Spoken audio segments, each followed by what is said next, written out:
She was a four-year starter for BYU women's soccer when it was a club team. As a senior, she was involved with scheduling and budgets. The next year, she began coaching the team.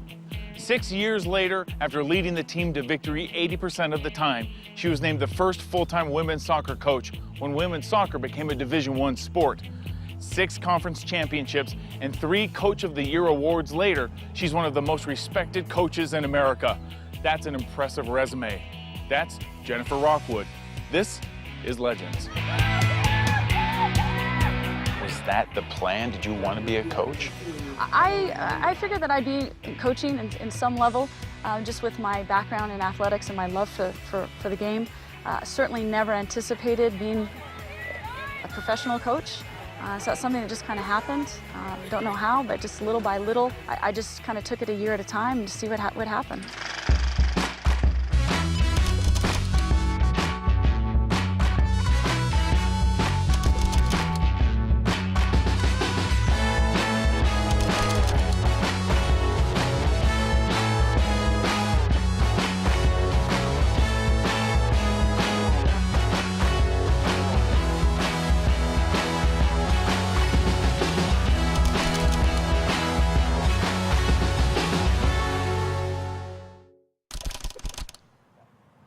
After all the years that you've played soccer here, have you totaled up the amount of miles you've run on these fields? No, I haven't. That would be a good thing to do, but I haven't run. My players have run many miles. I've probably walked a few, but they get mad at me for making them run so much all the time. All right, so when you come back onto this field, what memories come flooding back to you? So many great memories. This is where I practice. Lots of great times with my buddies and friends in college, and this was actually our practice field, and we played over on Haas Field. And when did it switch? As soon as we were sanctioned, this then became the game field, and that became our practice field. So just, it's just exciting every time you step on this field. I think if you ask any of our players, that's what they remember, is stepping on South Stadium Field. One time I said, you're great at everything, but you're not superb at anything. But her brothers would say she was superb at everything. She did. We spent our time mostly following her around to her games and playing in the grass, rolling down the hills, and everyone knew who the Rockwood boys were. I think growing up, coming through the school system in athletics, that's when I noticed how wonderful she was at everything she did. We'd always see her in the backyard, juggling the soccer ball. I don't know, she'd do 100, 200 times. That's all she would do, is just dribble the soccer ball around. She was playing basketball as a freshman, and I happened to be down on the floor standing next to the track coach. And she took the ball out of bounds and threw it the length of the floor. And he looked at me and he says, she's got to be in track. In junior high, she holds the discus record in junior high, and it's still on the board. It's not been broken. There was a lot of expectations for the Rockwood boys to live up to, because she had set such a good tone for the Rockwood family. We went to Rick's College when she was a senior in high school.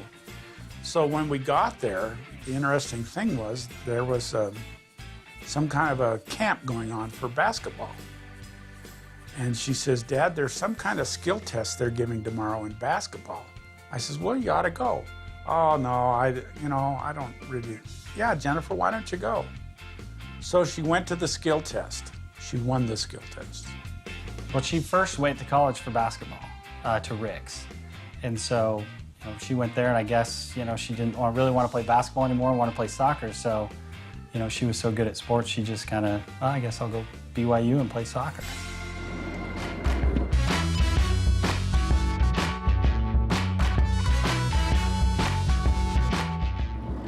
You come from it seems like a fairly athletic family. Mm-hmm. How was it being the oldest to 4 brothers who also played sports?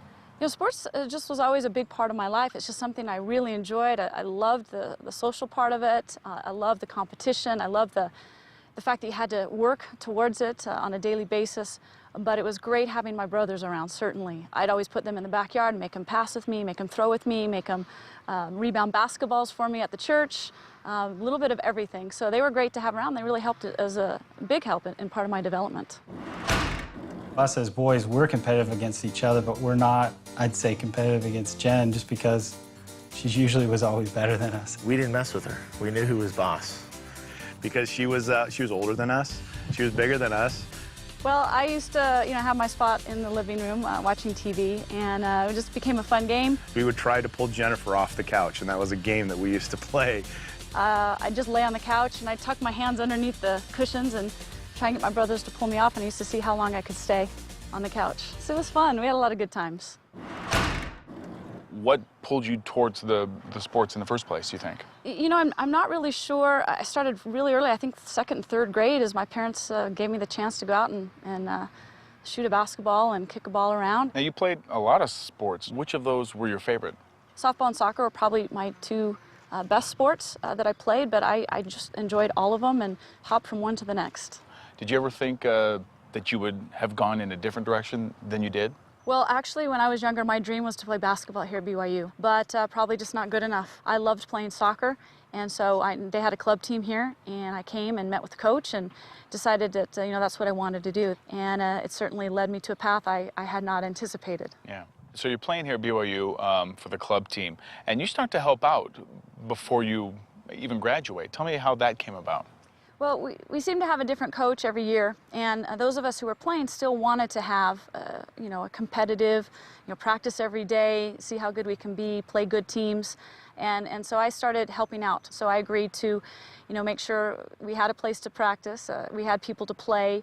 That's when I started, working with BYU and getting us approved to travel and play competitions and get ready for the game fields. And so we used to do a lot of that on our own. I just started probably my junior and senior year. I was doing a lot of behind the scene things to make sure that we were able to compete.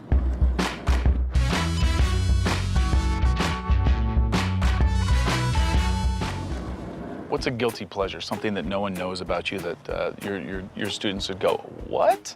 Well, I love music. It's a big part of my life. I played the piano and the violin when I was younger, and I sang a lot in high school. Some of my players know how much I love music. Some of them know that my ultimate dream, if I wasn't a soccer coach and I had any sort of talent, would be to be kind of a singer and a rock star on stage in front of... Do you want to sing something right now? No, you sure? Absolutely not. What's your favorite group? I have a lot. I like different styles. What's in your CD player right now? I listen to Alicia Keys. She's one Which of my one would you be favorites. most embarrassed to admit to? You say like Flock of Seagulls, probably Karen Jay-Z. Carpenter? Jay-Z, okay. Yeah, but I like a lot of hip hop. But I like old school stuff. U2, when I was in college, U2 was the big group. So just lots of great things.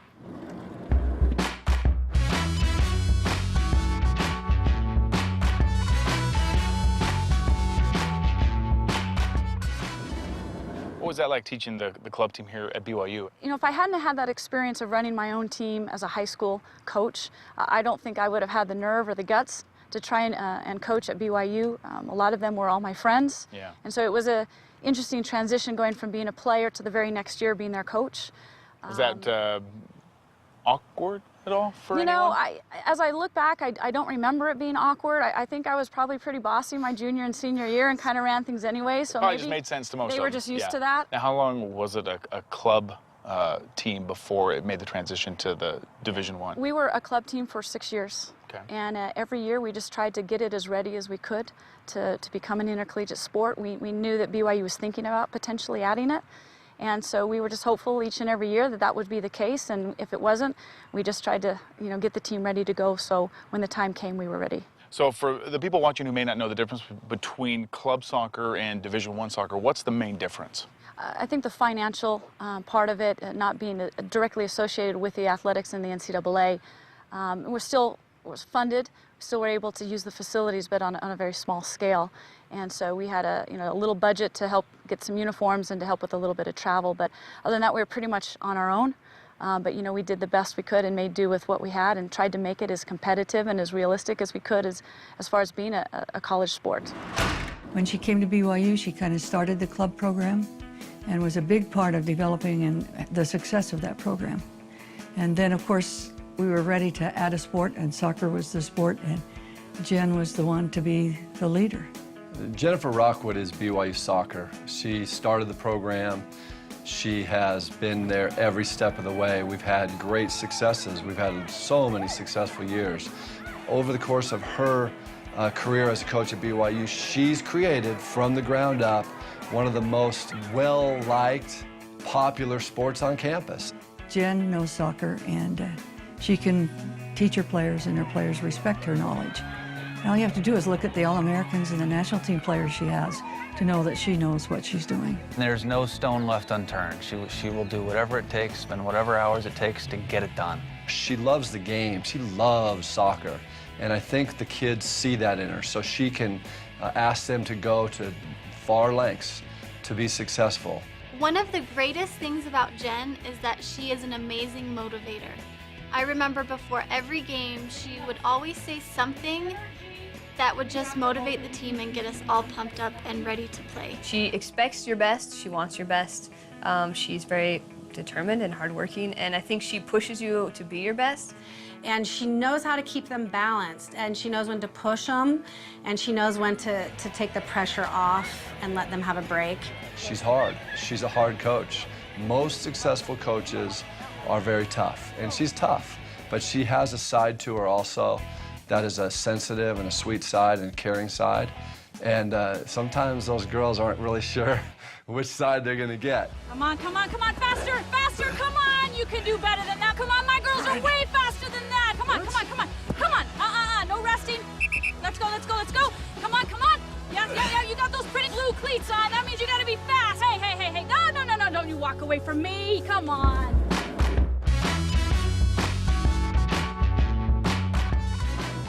You're now the coach for the Division I women's soccer team. How is that different for you as a coach? I didn't think going into it there would be that much different. I had done it for 6 years, but I remember that first year getting ready for it that I was just thinking, what have I gotten myself into? I still remember coming to this field the night before our first game and thinking, what have I done, you know? So excited, but still not sure if I was doing what I was supposed to be doing and thinking that I was in way over my head. 17 years later, I'm still here. I still love it. I still have a great passion for it, and I love being around the players. I have a place in St. George that I try and get away to once in a while on a weekend here or there, just to try and free your mind of everything. Hi, I'm in beautiful St. George, Utah. I'm very fortunate to have a place, and I get to come down here once in a while when I'm not doing soccer. I love it down here, so much to do, and this weekend I'm playing golf, and so it's really fun because my brothers and my dad have flown in for a weekend of Rockwood golfing.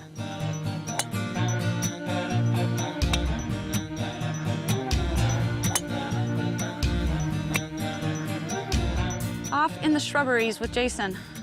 All right, here we go. Let's go. Go hunting for balls.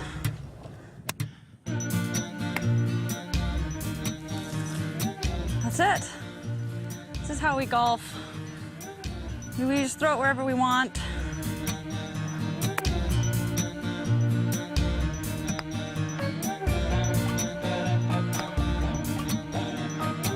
That's a gimme right there, I think. I'll take it. I think I got a par too. I think so too. Good job. Nice. 17 more. That's all we got to do. See you later. Now, you seem to be somebody who really inspires and mentors these kids. What do you do to motivate them? I think most importantly, we try and make the players have a comfortable, fun, but hard-working environment, a positive environment where they know they can go out there and try their best, and it's okay if they fall short. We have a lot of fun in our program and with our players. At the same time, they know when it's time to tighten up the shoes and really work hard. You know, it's not all about soccer. We're not all about, the game. It's about the journey. It's about the development from a freshman to a senior. It's lessons learned. It's relationships and friendships that last a lifetime.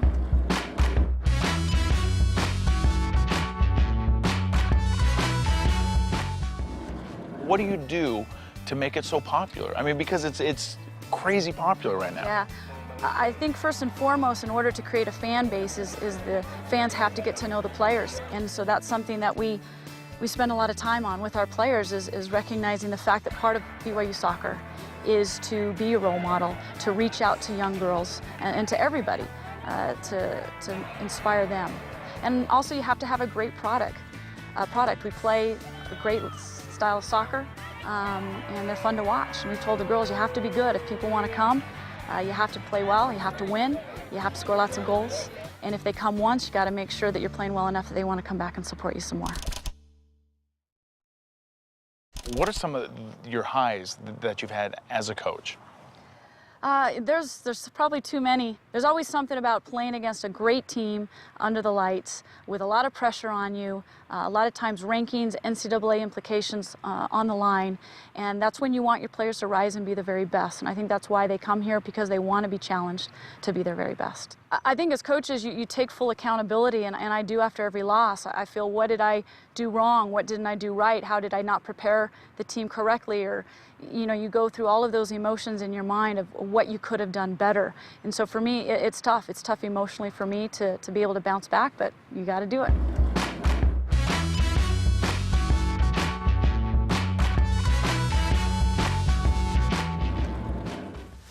Hey guys, this is where my day begins. Welcome to my office. During the season, my job expands a lot because of the marketing that we do. I mean, we have great fan support, but we work hard to get those people in the seats and to get our players out there, get our brand out there, I guess you could say, because we want to fill that stadium every night, and we've been able to do that. So, you know, there's a lot of things that kind of go on behind the scenes that make things happen. It's a job that you kind of walk through the door and you just don't know what's gonna happen. You know, sometimes you have this great plan, or you have meetings of things that you need to get done, and you get a phone call and you got to go put a fire out or address something, or go run up on campus, or go meet over in the Student Athlete Center. And so, you know, it's something new every day. Soccer is Jennifer. Hi, how are you? Yeah, I appreciate you calling. The reality is that it is a sport or a job that, you know, you're kind of vested fully in it. 24/7. I love to be outside. I love running outside and going on walks outside. I take my little dog every morning. That's part of my routine. I take her up in the mountains or outside every morning, whether it's snowing or raining or anything, and that kind of helps me get my day started, kind of on a fun note. I love mountain biking. I've picked up motocross a little bit. I love to read, watch movies, and those kind of things, but I do spend a lot of my time with soccer. I have the best job that anyone could ever want. I have more support than I could ever imagine, both from my staff, BYU, the administration, the players and parents, and so I've been very fortunate in what I do.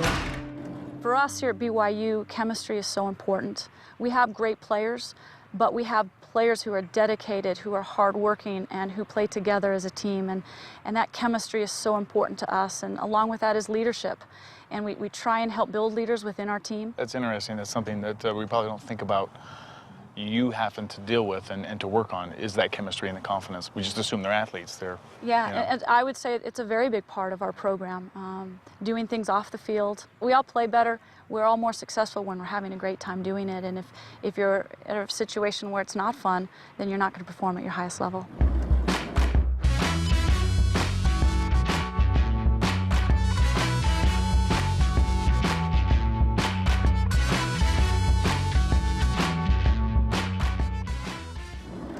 So we just finished our 4th team trip over to Europe. We took 72 people. Is that something you came up with? No, that's something the NCAA allows any team once every 4 years if they can raise the money and get the approval. And we've just been fortunate to have such great support from our administration that has allowed us to do that. So I understand that you played some teams out there. Tell me how that went for you guys. We had a lot of success out there. We're fortunate, and one of the main reasons we go over there is to compete. And we did very well. We outscored our opponents 31-0. So although it wasn't the strongest competition. 31-0? Yeah, in 4 games. So we scored a lot of goals. And, nice job. Thank you. It was exciting. It's something we've been working on all spring. I understand there was an issue with some luggage. Yes, you know, when you travel that far with that many people, you're bound to lose some luggage. And we got to Zurich and 36 bags were missing, and they all showed up the next night except for mine. So I was in Europe for 7 days without any luggage, but you know, you make do with what you can. Well, that sounds terrible that you had to go shopping in Zurich. I wish I had gone shopping, but they kept telling me my luggage was coming the next day, so I actually just kind of, you know, made do with what I had as best I could. Well, that sounds fun. It sounds like a great thing to do for them. It is such a great opportunity for them, yes.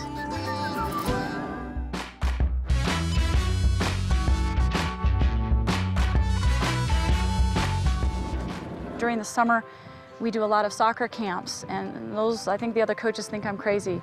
Hey, welcome to summer soccer camps. One of the things I do all summer is work with the youth kids that come out to camps from all over the country. We have a great time. We got 450 kids at camp this week, and we do 7 weeks of camp. So it's a lot of fun. All the girls are here coaching, and we have a great time. As you can see, they're doing a little aerobic warm-up. So we do some fun things without the ball, but most of the time, we're playing lots of soccer. But I really enjoy the soccer camps. I love working with the kids and see the excitement as they come and play, see the excitement as they meet the players and have the players as coaches. And I think that's where our fan base all started, is these kids come to camp and they meet these players, and they want to come watch them and they want to come support them, and they've got their posters up in their bedroom. And you know, the players that are on our team right now were once those little kids who aspired and dreamed to come to play at BYU. And so it's just kind of a cycle that continues to go each and every year.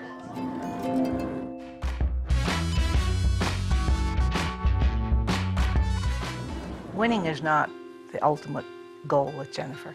She always puts the girl first, and not the program and not the next game. She pays a lot of attention to what other activities are going on in these girls' lives. She cares about their success in school. She cares about their life after college. She has a genuine desire to help these girls be their best. She's very kind, and she's very loving. She's very empathetic. I think that's why she's such a good coach.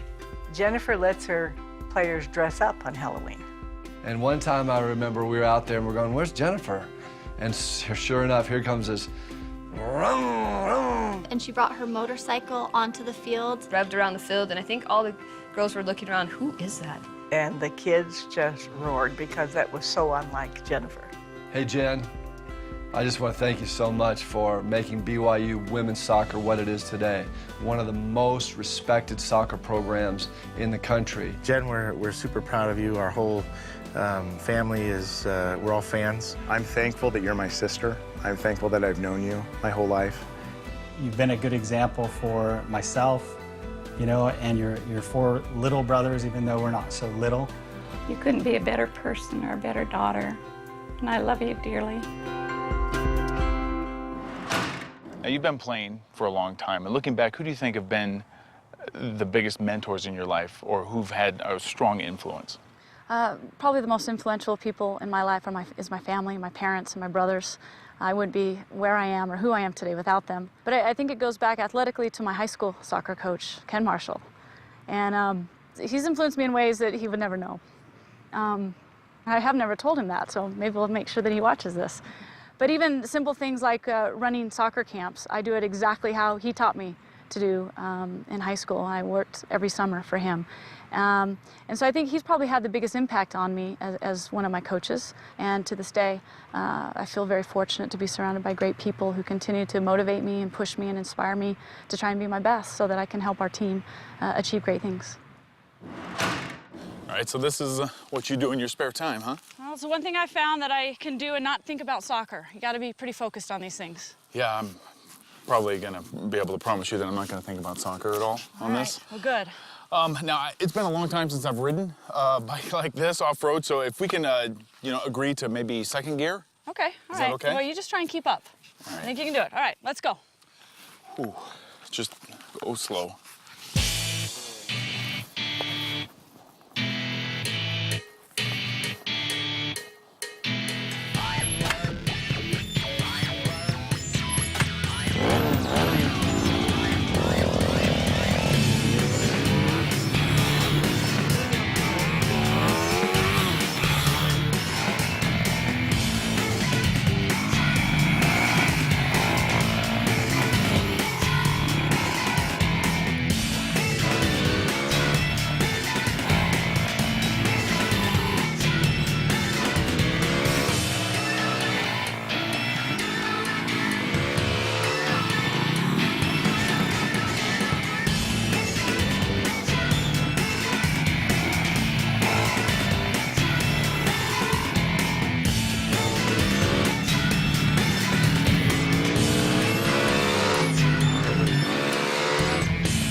Whoa, this has been awesome.